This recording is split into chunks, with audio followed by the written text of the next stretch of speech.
디모데후서 4장 9절에서 22절까지입니다. 9절과 20절을 보면 이렇게 말합니다. 너는 어서 속히 내게 오라. 특별히 너는 겨울 전에 어서 오라.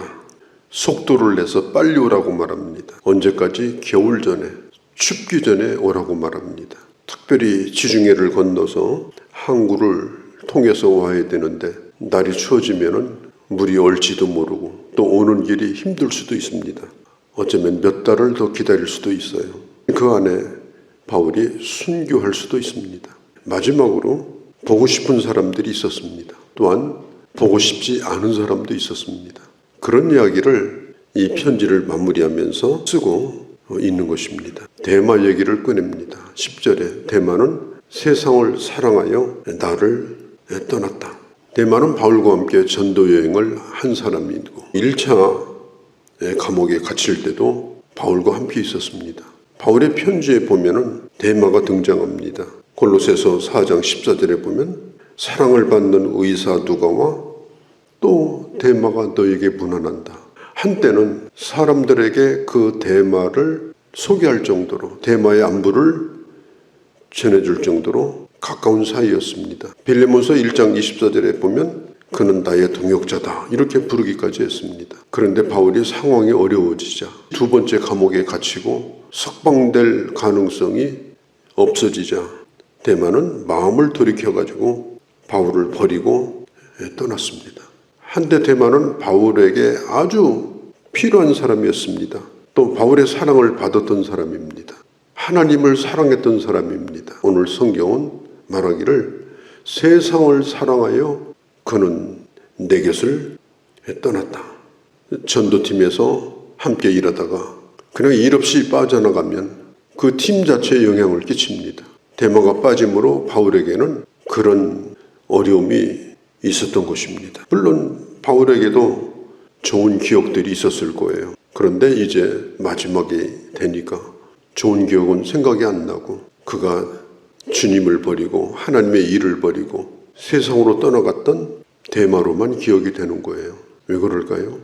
끝을 잘못 맺었기 때문에 그렇습니다. 사람은 어떻게 사느냐도 중요하지만 그 마무리를 잘 하는 것이 이게 중요한 겁니다. 왜냐하면 되게 사람들은 그의 마지막 모습을 기억을 하거든요. 이게 매우 중요한 거예요. 그리고 바울은 말합니다. 누가만 나와 함께 있느니라. 여기서 누가만 이렇게 말하고 있는 것은 지금 그의 곁에는 지금 사람이 없어요. 누가는 바울과 함께 전도했다는 말도 없습니다. 그런데 바울이 유라골라 북풍을 만나가지고 노마로 갈 때에 그 북풍 속에서도 바울 곁에 있었던 사람입니다. 바울이 죽는 순간까지 바울을 지켜보았던 사람입니다. 그 모든 것을 다 기억해가지고 남겨놓은 기록이 바로 사도행전입니다. 사도행전은 누가가 기록한 겁니다. 누가는 나는 사도 바울을 위해서 사는 것이 주를 위해 사는 거다. 그렇게 생각한 사람이에요. 어떤 사람은 나는 주를 위해 산다. 나는 하나님의 영광을 위해서 산다. 그러면서 하나님의 일을 하는 목회자나 리더에 대해서 반기를 들고 일을 안 되게 만들고 그런 사람이 있어요. 그러면서도 입으로는 나는 주를 사랑한다 이렇게 말하는데 누가는 그런 사람이 아닙니다. 그는 앞에 나서가지고 뭘 한 사람이 아니에요. 바울을 위해서 사는 것이 주님을 위해서 사는 거다. 그렇게 생각하고 끝까지 바울의 곁에서 의사 노릇만 한 겁니다. 오직 한 사람만을 위해서. 돈 벌 기회도 있었고 또 좋은 의사로 이름을 남길 기회도 있었지만은 그는 모든 시간을 바울을 위해서 드렸어요. 그리고 모든 걸 다 기록했습니다. 역사학자이기도 합니다. 의사이기도 하지만 꼼꼼하게 모든 일을 다 기록하는 사람이에요. 그래서 사도행전도 기록했고 또 누가복음도 기록했고 성경을 남겨둔 사람이기도 해요. 누가만 내 곁에 있느니라. 그리고 바울이 그 마지막 시간에 제일 보고 싶어 했던 사람이 누구냐? 디모데입니다. 디모데야 내게 속히 오도록 해라. 그의 믿음의 아들인 디모데가 보고 싶었습니다. 그러면서 말합니다. 너만 오지 말고 마가도 데려오라. 그는 나의 일에 유익한 사람이다. 마가는 바나바의 조카입니다. 1차 전도여행 때 바울과 함께 바나바와 함께 전도 여행을 했던 사람이에요. 그러다가 그가 아시아 지방을 전도하다가 그냥 걸어서, 그때는 전도를 할 때니까 수백 킬로를 걸어서 갑니다. 뭐 짐이 한두 개겠습니까? 너무나 고생스러운 거예요. 그러다가 중간에 슬쩍 빠져나가고 그냥 집으로 돌아가 버리는 사람이에요. 그래서 이 바울이 마가 때문에도 굉장히 마음고생을 또 했습니다. 그냥 말없이 일에서 빠지니까 당장 이 전도팀이 어려움이 온 겁니다.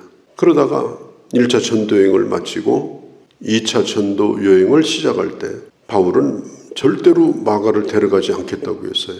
그랬더니 바나바는 자기 조카니까 그래도 믿고 한 번 더 데려가 보자. 그러니까 바울은 안 된다. 저번처럼 중간에 빠지면 이거 하나님의 일이 힘들어진다.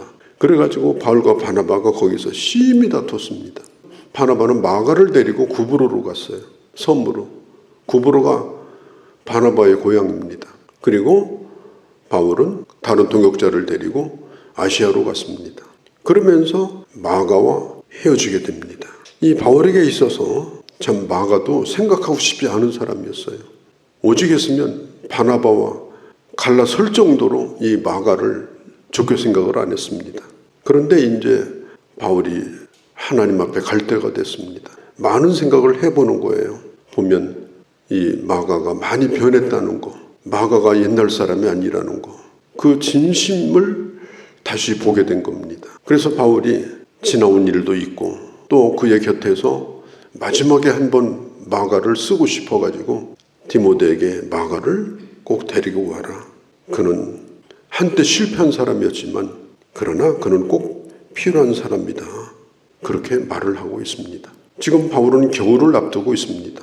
인생에도 겨울이 옵니다. 좋은 철만 있는 것이 아닙니다. 곧 떠날 때가 옵니다.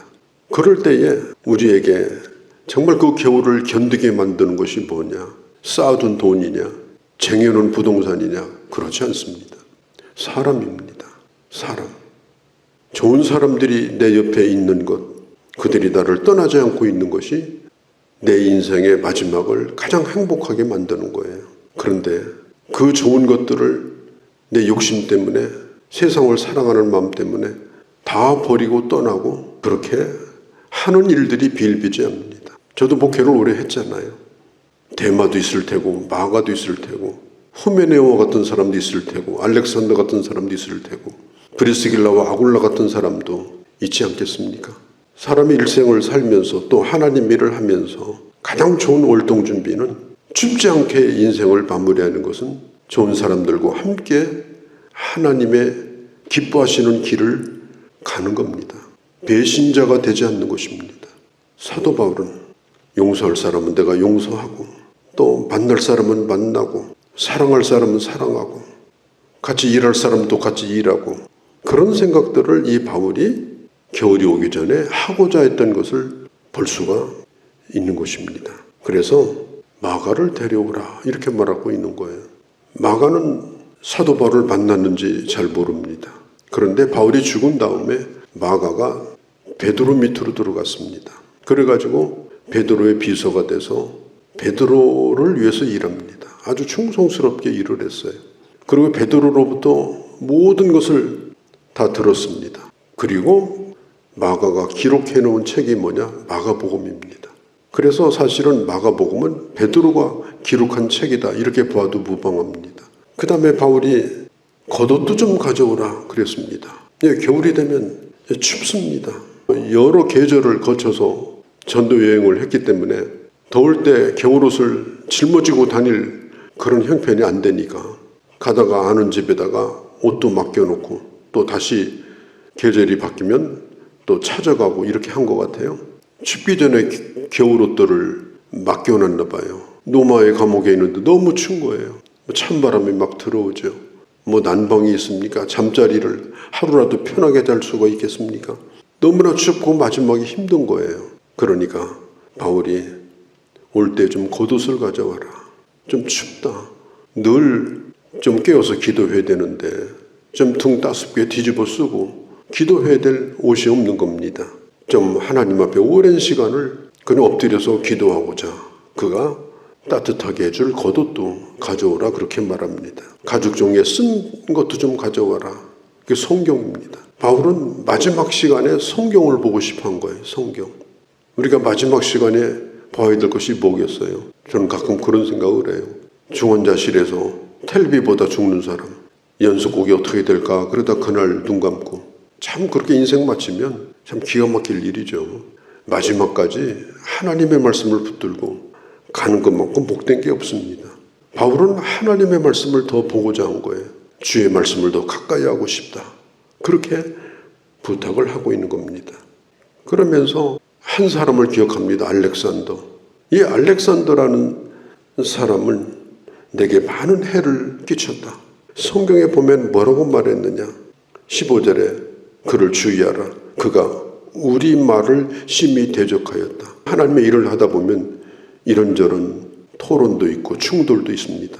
그런데 앞에서 심히 대적을 했어요. 일을 못하게 막아버리고 아예 못하게 일을 꾸미고 이런 일을 저지른 거예요. 그래서 바울이 말합니다. 하나님이 갚으실 거다. 행한 대로. 그를 이렇다 저렇다 말하지 않습니다. 하나님 앞에 맡기지만 알렉산더라는 이름도 그가 기억합니다. 사도 바울은 사람들이 많이 떠났고